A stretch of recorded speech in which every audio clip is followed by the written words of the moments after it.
everybody, good evening to you. I am Chief Meteorologist Leslie Hudson reporting live from our Orlando studios. Time now is 9:11 Eastern Central Time, and we are beginning our extended coverage with Hurricane Isaias now that it is getting very close to the United States now. It's impacting the Bahamas as we speak, expected to really impact the Bahamas early tomorrow morning and then head over in the general direction of Florida, getting very close to Florida, of course, in the next 12 to 24 hours, and then paralleling the state. How close it gets is still up for large debate. And then after that, you guys, it'll head off potentially to the Carolinas and then maybe into the Northeast. So we could be talking about a system that could have three landfalls across the United States. It's going to at this point, have a glancing blow over at least part of the center of circulation, not the actual center itself, but part of the hurricane force winds could graze the coastal areas of Florida. And then we could see another potential strike, if you will, glancing blow over the Carolinas, and then a third glancing blow up into the northeastern U.S. So that all will be played out. We're not going to call three official landfalls, but there will be, it looks like, multiple areas in this country, in particular the Atlantic seaboard, that will be impacted by Isaias over the next 3 to 4 days. So let me take the radar full, Matt, if we can, and we'll take a look. Of course, things are looking pretty nice across the state of Florida right now. The radar is picking up some of the outer peripheral rain showers from Isaias just off the coast of southeast Florida. And then, of course, that's going to switch over to a more significant pattern as we head into the next 24 hours. We are expecting to get some direct impacts across the state of Florida as soon as tomorrow. I'll show you that as well. Here's a look at the radar imagery. And as we kind of put that up in a loop form, you can see that there's been some showers unrelated to Isaias over north central Florida. And then some of those showers coming off of Andros Island in the northwestern Bahamas, that is directly related to the hurricane, rather. And that system, of course, drifting some of those showers over the Florida Keys. We'll continue to see that only ramp up as we get through the day tomorrow, and then especially Sunday will be the worst day for Florida. And then overnight Sunday into Monday will be the go time for the southeast, potentially the Carolinas, and then Tuesday, Wednesday of next week could be the northeastern U.S. So a lot of the Atlantic seaboard will be indirectly impacted. Some folks will be directly impacted from this system, and that's going to be what will be interesting. Matt, if you can take it full screen for me, that would be great. So I wanted to show, thank you. I wanted to show some of the counties with the watches and warnings first, and then we'll kind of break all this down. But as you can see, that we have tropical storm warnings that are for a good chunk of the inland counties.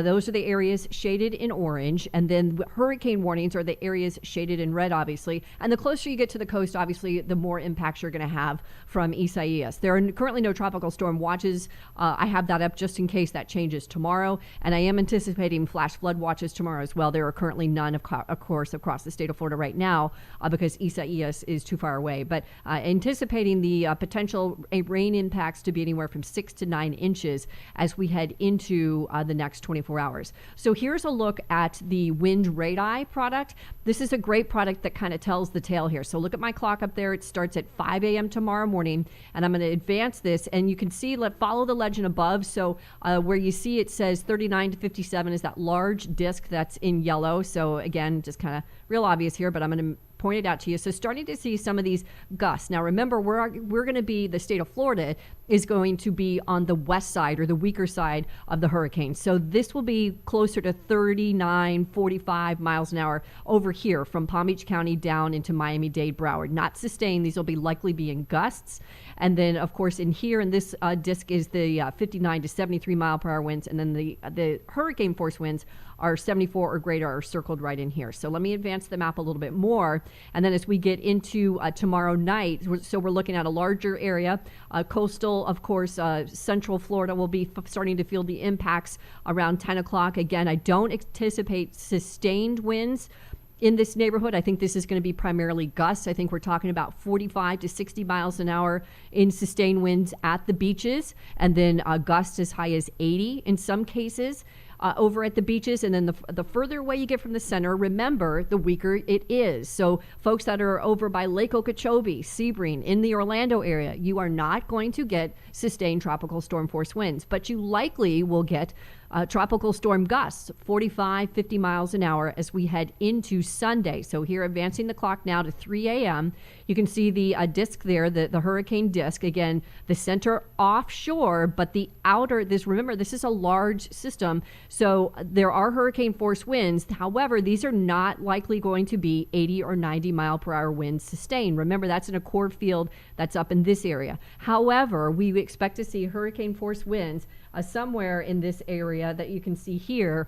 So we're talking 70, 75, 80 mile per hour winds in gusts in this area. And potentially we could see a minimal Cat 1 sustained wind in some of these extreme coastal areas, Brevard County, Indian River, and potentially after that we could see some of that spill northward. So again, this is in the overnight hours, 3 a.m. So I'll pull this a little forward in time, and you can kind of see it kind of rake up the coast of Indian River. Brevard moves right over the Kennedy Space Center. This is Sunday afternoon at 1 o'clock. And again, a lot of folks in the Central Florida area see we're just on the outer cusp here of these tropical storm gusts, but the possibility is there. It's a good reminder to kind of give you some perspective. When you are under a severe thunderstorm warning, winds have to be greater than 58 miles an hour. So when we're talking about up to 39 to 57, this is not expected to be as bad as a severe thunderstorm in these inland areas. The closer you get to the coast, the higher the wind field is going to be, obviously. So this is where we're talking about these hurricane force winds.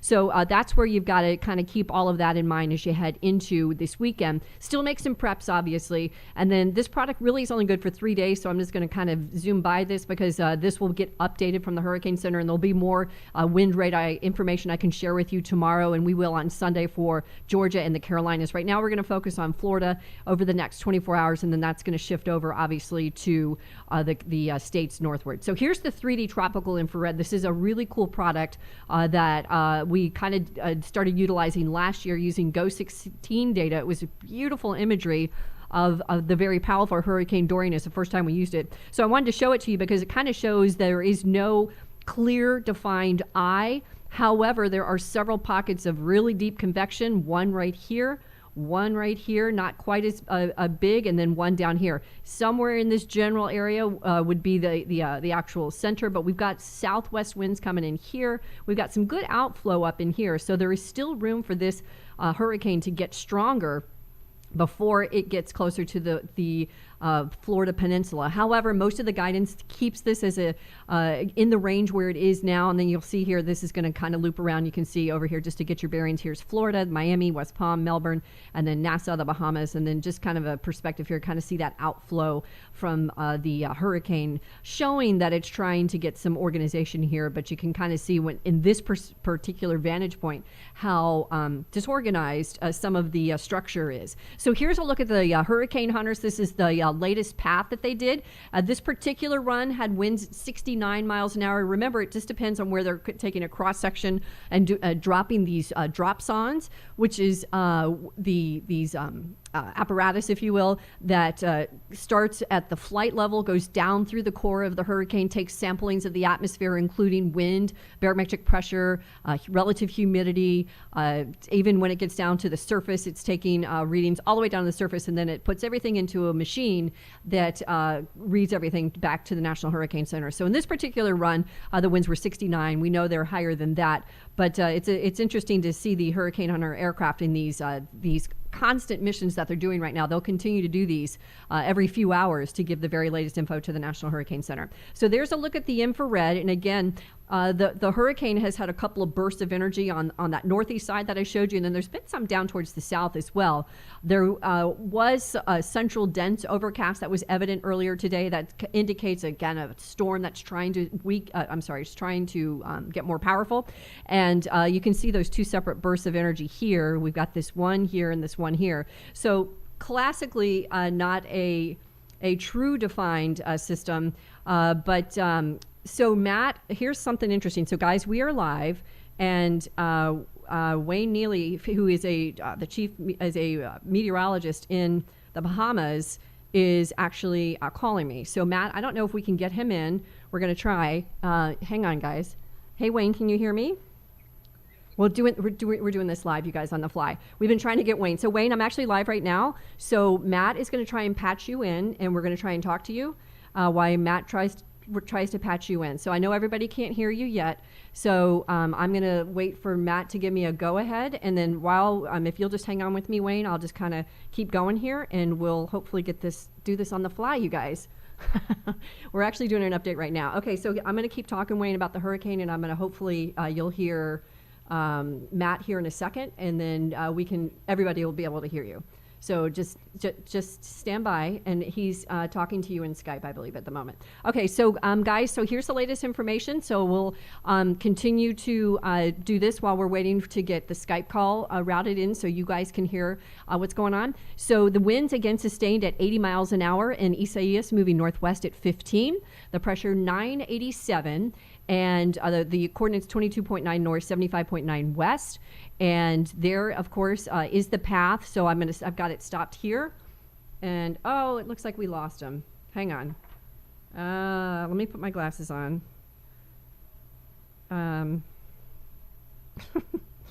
As we try and do this. So here, let me tell you guys the backstory. So what we were trying to do is, or Matt, if you can hear me, can you call Wayne and see if we can't get this set up? So I'm going to have, I think he's trying to call him right now. So what we were trying to do, so Wayne Neely, you may recall from our hurricane special from last hurricane season, we went down to hang on one second, you guys, I'm so sorry. Okay, so we went down to Marsh Harbor where Dorian made landfall, and Wayne was the meteorologist that we interviewed down there during the impacts of the storm, and he is one of the head meteorologists for all of the Bahamas. So we were trying to get him earlier today, and as you can imagine, things are pretty tentative down there. And let me know, Matt, if you can get him and how we're going to make this work. So if I can't hear him, I'm just going to have him talk, and he can give us an update. If he can hear me, that's great. I don't think I can hear him. I see him, but if we get that, hopefully we can get that situated so we can get this figured out. But I see him. I know you guys can't see him yet, but if Wayne, can you hear me? Can you shake your head if you can hear me? Okay, not yet. I wish you guys could see what I could see off camera, because he's in our system, but I don't think he can hear us yet. So we're still trying to make it work. But anyway, so we're trying to get Wayne because he's... Good evening, Leslie. How are you doing? It's good to meet again. Letting all of the Bahamas know what's going on. He's been very busy. And what's interesting is he told us that it's going to be... that the government there is going to be shutting off power to the islands very soon, and it may be before we can actually talk to him. It's going to be sometime tonight to save power, to save more transformers from blowing once the winds pick up tomorrow early. So he was so gracious to try and talk to us. He's been doing interviews nonstop with TV stations in the Bahamas and in the U.S. So hopefully we can get him routed in here and before we take this live shot down. We'll see.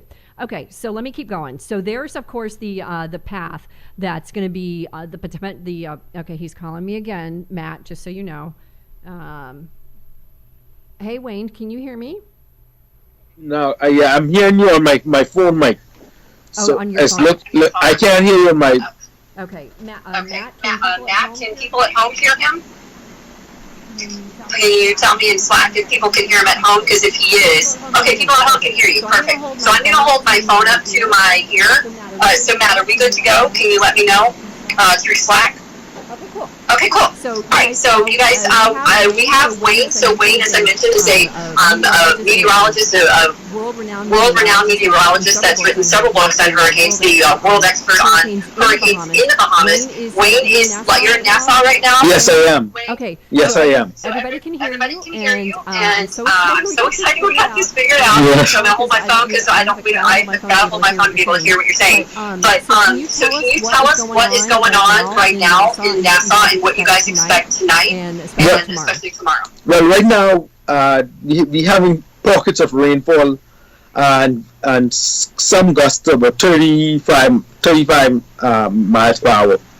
And we've gone off and on showers for most of the afternoon, and it seems that the winds are picking up gradually compared to earlier this afternoon, but the winds are pretty strong now. I'd say at least about 30-35 knots out there. And hopefully by tomorrow morning it should be going downhill for us. We should feel the full brunt of the storm at sometime around 8 a.m. tomorrow morning.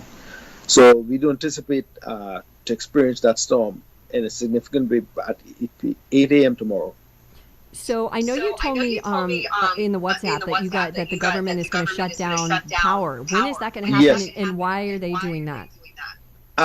Normally, as a precaution, before the hurricane passes, as a precaution, they shut the power down to prevent damages to I guess their infrastructure because most of us, the electricity for most hurricanes, that's one of the conditions that they do. They shut them off before the hurricane approaches, and then after the hurricane passes, if there are no damages, then they turn it back on immediately after the hurricane is passed and all clear is given. Okay. And what is it that you think that I know that, of course, you and I talked about Dorian, and of course we were down there and we did extensive coverage. This is obviously not going to be a Dorian for the Bahamas, thank goodness. Thankfully, yes. Yes, but so what is it you're expecting, storm surge wise, wind wise? Where do you think the worst of the weather is going to be in the Bahamas? Okay, the worst of the Bahamas right now, New Providence and the island of Andros. That's the island where I was born, and Andros and New Providence, especially southern Andros, Andros is the biggest island towards the left. It's the biggest island, and they're gonna get the brunt of the storm, and they're gonna get the strongest winds. We here in the capital, we expecting about 60 to 70 mile per hour winds, and with that, I'm expecting rainfall in the amount of 4 to 8 inches of rainfall, and storm surge about 3 to 5 feet above normal tide. Okay. Do you feel like, because I know that here in the U.S. and Florida in particular, everyone was kind of doing a wait and see approach, and then kind of today, I got the sense from people that they kind of got a little bit panicked when they saw, this path obviously getting closer and closer to Florida, and really until we see Isaias turn, it's going to be kind of a nail biter. But how have the Bahamians been prepping? I know so many people were impacted. The northwestern Bahamas were, of course, directly impacted by Dorian. How do you think people were preparing for this storm, and do you think the Bahamas are ready? Well, I was tracking the storm from the time it was in the central Atlantic, and people were preparing from then. From earlier this week, they've been preparing, and most of them said they're not taking any chances because they saw the impact that Dorian had on Grand Bahama and Abaco, and they realized that preparation is key to ride out the storm. So many of them got sandbags, went to the grocery stores. There were long lines at the grocery stores, long line at the gas stations, all in preparation for that storm. And many persons was also getting sandbags to mitigate the damage caused by flood. Because we in the Bahamas, we're very low lying, so we're prone or susceptible to severe flooding in low lying areas. The highest point in New Providence is about 23 feet, which is not much, and the average elevation for Nassau is about 3 to 5 feet, and even with a regular thunderstorm, you get significant flooding, but with a hurricane, it exacerbates the flooding problem. Do you think that you will have a big problem with the flooding, Wayne? Or is that going to be one of the what do you think is going to be the biggest problem for the Bahamas once Isaias gets past you guys?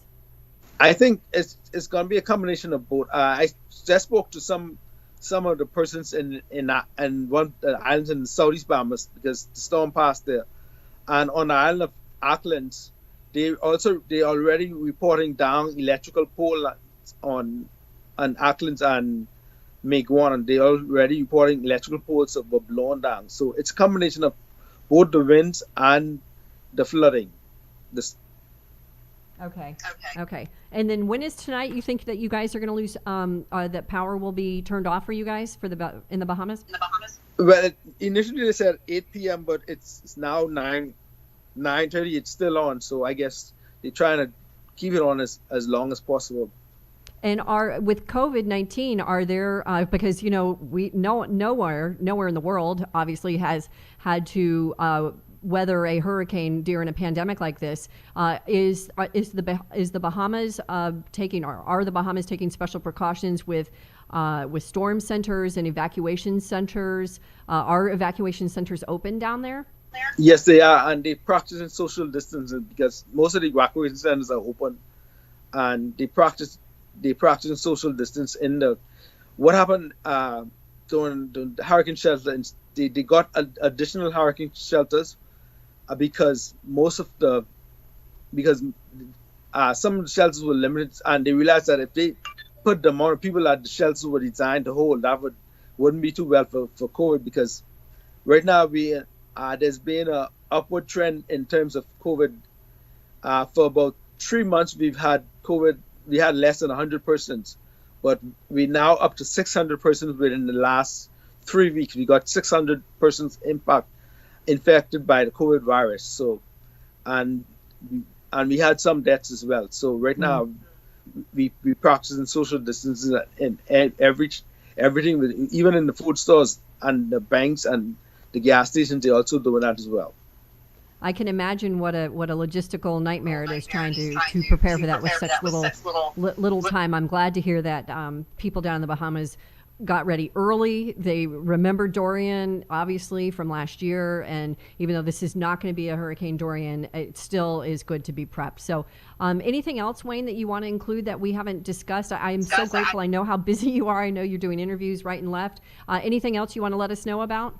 No, well, I think the only part that here in the Bahamas is country is shut down now, and it's right now the COVID virus and Dorian of last year, it basically shattered the economy of the Bahamas, and all the hotels in the province, even the ones that you stayed at, Leslie, all of them are closed now. There's no hotel that's open, and they won't be open until January. So which means that the government gets a lot of its money through taxes, and because they had the double hit of COVID plus Hurricane Dorian last year, the economy is in tatters, and that won't change until vaccine is found for COVID. I think, or we learn to live with the consequences from COVID. But right now, it's really rough here in the Bahamas. But we remaining strong. We remaining strong set of people. So we going to survive and we're going to thrive.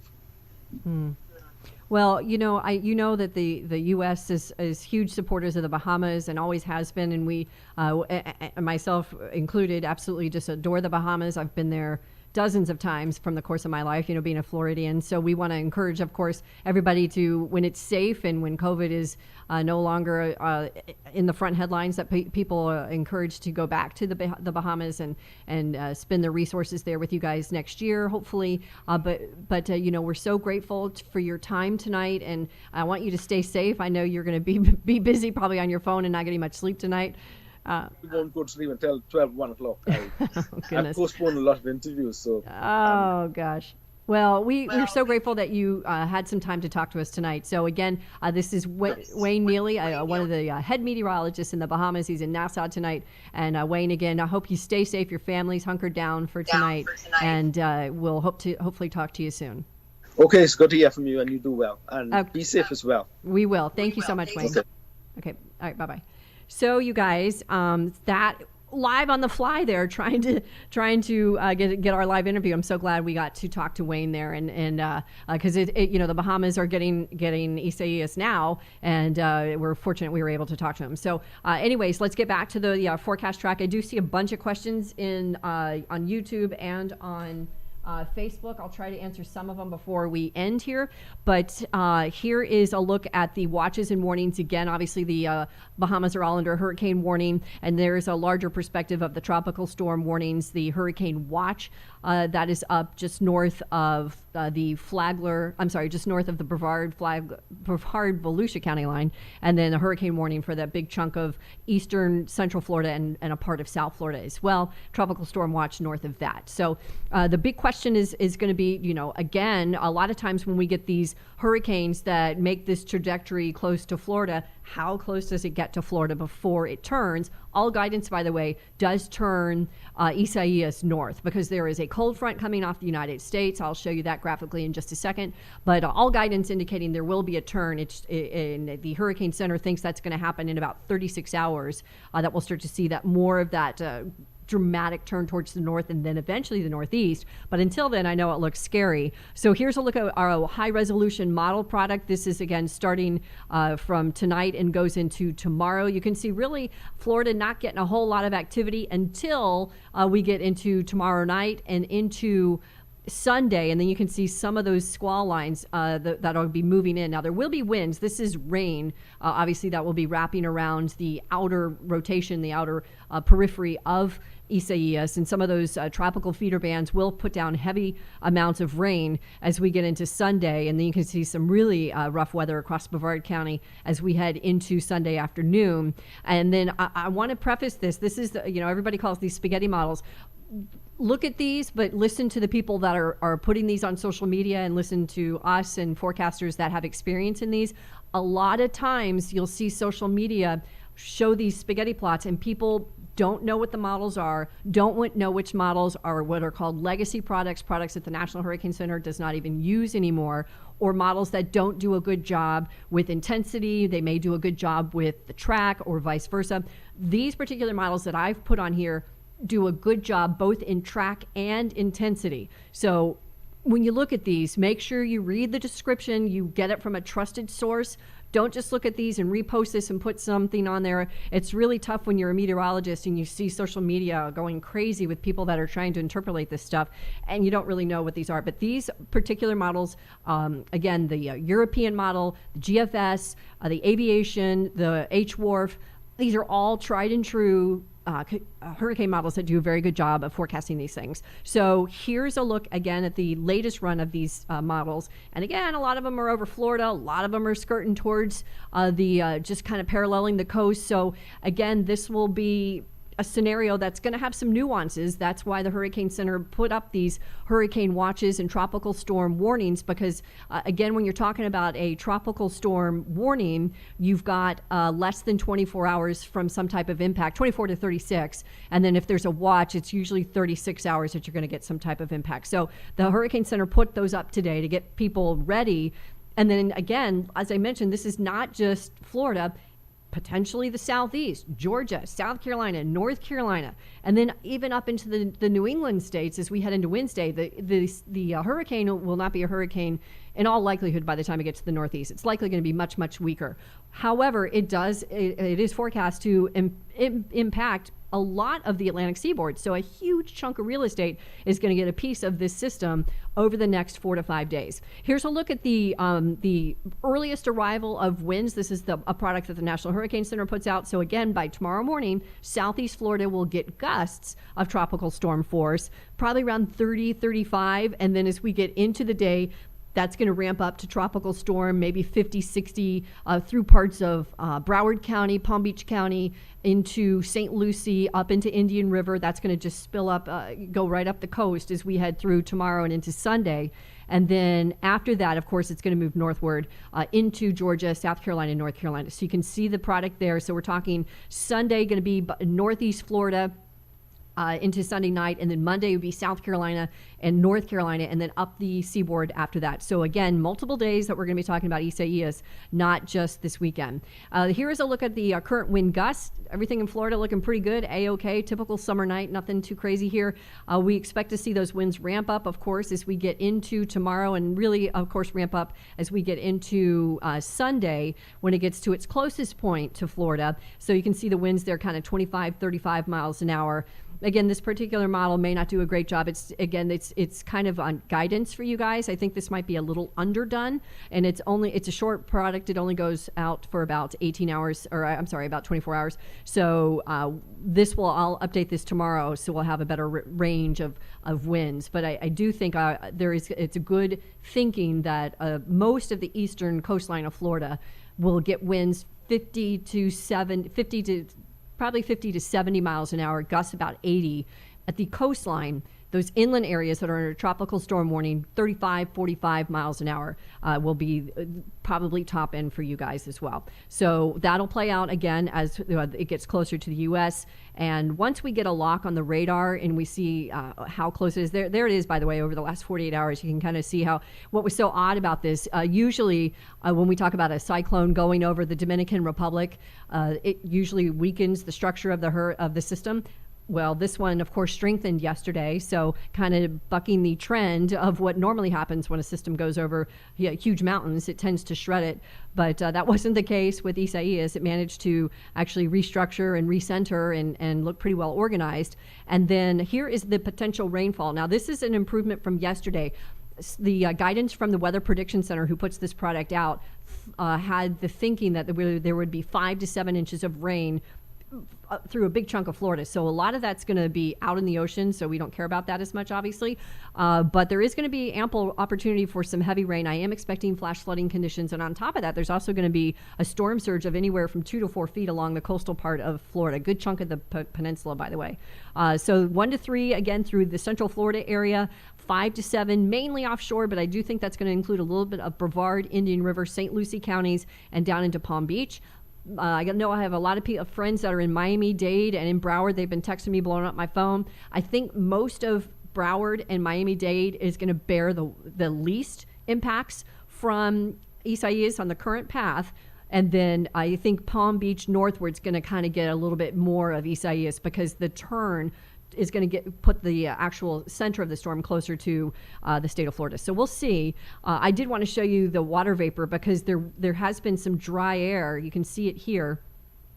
And some of that has been interacting with the inflow here. You can see this is coming into the storm around, but it's still managed. Isaias has still managed to have some outbanding features up in here in the upper levels of the atmosphere. So it's still has managed to kind of combat this dry slot, and it's going to continue to head off towards the north. Here's the cold front. This is the trough of low pressure that's going to continue to push off the eastern coast of the U.S. So that's going to help turn Isaias. Let me see if I can grab my oh goodness, this is the wrong one, but it's going to basically, that's the wrong thing. I don't want to do that. Wait 1 second. Let's try this. So, nope, there we go. So it's going to kind of be like a wall, if you will, and that's going to kind of shunt and pull the hurricane north and should keep it from directly making landfall over the U.S. But again, that all has to solidify in the next 24 hours. Here's the cold front again graphically across the lower 48. The rest of the country, thankfully, pretty quiet. Most of the excitement right now for tonight, of course, and tomorrow and the next 4 to 5 days is going to be Isaias. There are storms in the Midwest tonight. There's been a big chunk of energy that's been kind of straddling the central U.S. and anticipating that to be the case through the weekend as well. But in terms of severe weather, of course, I'm not at this point too concerned about the Midwestern rain that you guys have been getting in the storms. In terms of the threshold, there has been a lot of hail, by the way, with those storms. But most of the weather that we're going to be concerned with will be with the hurricane as we head into the next 24 to 48 hours. Let me put hang on 1 second. I'm going to try and read some questions real quick before we take this live down. So let me look over at the YouTube, and let's see if there is anyone that's got a question. It looks like, so some people are asking about Palm Beach County, which I think I've talked about. Hope you guys can hear me. Let me move my mic a little bit. Someone was asking, someone asked, why is Isaias a name? I don't name them, obviously. The World Meteorological Organization, I think, the WMO, names it. They have a big group of panel of really smart people that could answer that question. But it has definitely been interesting to pronounce these. You've probably seen them on Twitter, and I have on good authority that I am saying this correctly. So, because I didn't want to get it wrong. Okay, so Dylan, I'm sorry, is asking, even if the storm pushes into Florida a bit, most of Central Florida would get less than 2 inches of rain. Probably, excuse me, probably less than 2 inches. I think 2 to 3 is is reasonable in some isolated pockets. I do think a good chunk of Florida is going to get a fair amount of rain from this, especially the closer to the coast you get. I think the wind is also going to surprise a lot of people, so I'm hoping people are ready for this. Okay, so some of these are old, but I got a lot of people from Florida checking in. That's great. Hey, Florida. And we're here in Orlando, by the way. Let's see. My buddy Chris Martin's on the line. That's great. Okay, here's another question. National Hurricane Center map showing many inches of rain expect. So he was, that's the same guy from Dillon. So I do think 3 to 5 on average for the state. In Central Florida, I think it's going to be closer to 2 to 3. Carolyn's saying, is there another storm coming from Africa? Well, there is newly formed tropical depression number 10 that formed today. So this is, it's ironic because we're not even in the height of hurricane season. Hurricane season starts in September. So it is already, this, you've probably heard this, that it's been a record-breaking season. We've never had an I-named storm this early in the season. And from here on out, J, K, L, M, N, O, P, however far we get down the list, all of those will be record breakers because we've never had an I system this early since 2005. And we will never have a J, likely as early in August. So there'll be records that are going to be set from here on out because it's been such a busy start to the Atlantic hurricane season. All right, you guys, I think that's going to do it. I think we've been on here a good chunk of time. Just to give you a little housekeeping notes, what we're going to do is with our extended coverage tomorrow, you will see some live cameras from Surfline, our partners. We will be showing those throughout all of the weekend, depending on where the weather is and how close the hurricane is as it approaches Florida. So you'll see some Surfline cameras tomorrow. I'll be back here doing a live update, I think around 11 a.m. In that window. We try and do these updates close to the Hurricane Center's updates, and we get full suites from them every 6 hours, updates every 3, but the big suites with the new paths usually come 5 a.m., 11 a.m., 5 p.m., and 11 p.m. So we try and do the updates around those windows. And then Stephanie Lauber will be here this weekend as well. She'll be joining in the live coverage. And Sunday, of course, we'll be here with you. And then I'll be back on Monday to continue the coverage. So if you have any questions, of course, and I just quickly looked. I didn't really look through all the comments, but I appreciate you guys hanging with us while we did that live with Wayne on the fly. We've never done that. So shout out to Matt Highland, our production coordinator, who got it to work, and you guys could hear him. In the meantime, again, my name is Leslie Hudson, and I'm the chief meteorologist here at My Radar, and we appreciate you stopping in tonight, you guys. I hope you stay safe, and we'll have more updates for you throughout this weekend, and of course, the fast forecast you can get in the app. I'll record that for you guys and have the latest info there as well. Okay, that'll do it for now. Thank you so much for joining, you guys. Florida, I hope you're ready. It is going to be a long season for all of us. Take care, you guys.